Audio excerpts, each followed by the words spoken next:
খেলার প্রস্তুত penalty shoot নেওয়ার জন্য রেফারি বাজি বাজিয়েছেন, কিক নিয়েছেন এবং গোল। 7 নম্বর জার্সি পরিহিত খেলোয়াড় অন্তর একটি কিক থেকে একটি কিক করার 21 নম্বর জার্সি পরিহিত খেলোয়াড় সাজ্জাদ খান কিক নেওয়ার জন্য প্রস্তুত। আবার গোল পোস্টের নিচে রূপম ফিরিয়ে প্রস্তুত, বল বসিয়ে দিচ্ছেন সাজ্জাদ খান 21 নম্বর জার্সি পরিহিত খেলোয়াড়। দর্শকদের উদ্দেশ্যে বলছি, আপনারা দাগের বাইরে অবস্থান নিন, মাঠে কেউ প্রবেশ করবেন না।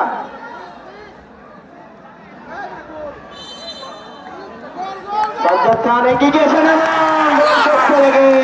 বল ফিরে এসেছে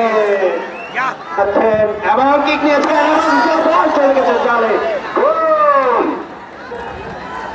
অন্তর প্রস্তুত, এগিয়ে যাচ্ছেন অন্তর, চমৎকার কিক নিয়েছেন এবং বল সরাসরি জালে। গোল। 3 নম্বর কিক নেওয়ার জন্য প্রস্তুত সিফাত, দেখে শুনে কিক নিয়েছেন, বল সরাসরি রক্ষকের কাছে দাঁড়িয়েছেন সেখানেই তার দল সমতায় ফিরবে, দেখা যাক। 3 নম্বর কিক নেওয়ার জন্য প্রস্তুত মানিক, কিক নিয়েছেন এবং লক্ষ্যভ্রষ্ট।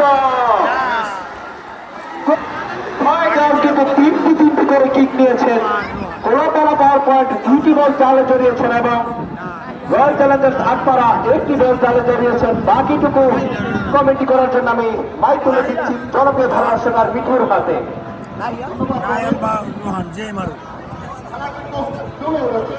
আপনারা লক্ষ্য করছেন এই মুহূর্তে প্রান্তিক ছোটে খেলা পথে 3টি কোলাপাড়া পাওয়ার পয়েন্ট 3টি শটের মধ্যে 2টি গোল করেছেন।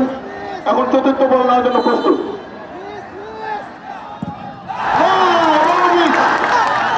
কোলাপাড়া পাওয়ার পয়েন্টের 2টি বল, 4টির মধ্যে 2টি মিস এবং আটপাড়া রয়েছেন আটপাড়া 3টি বলের মধ্যে 2টি মিস করেছেন, অর্থাৎ একটি তারা সঠিক নেওয়ার জন্য প্রস্তুত। 9 নম্বর জার্সি পরিহিত খেলোয়াড়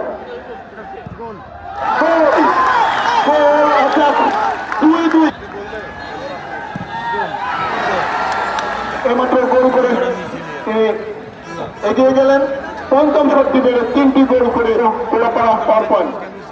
5 নম্বর যদি গোল হয় তাহলে আবার কি প্ল্যানটি ঠিক হবে, আর যদি গোল না হয় তাহলে কোলাপাড়া পাওয়ার পয়েন্ট জিতে যাবে।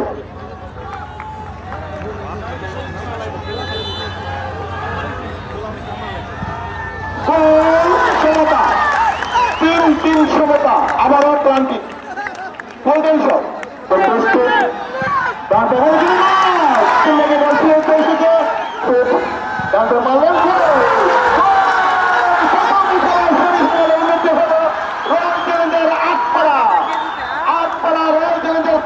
মাধ্যমে তারা 4টি গোল করেছেন এবং 6টি বলের মধ্যে তারা গোল করেছেন 3টি। মাঠের অত্যন্ত প্রচুর দর্শক আগমন তাদেরকে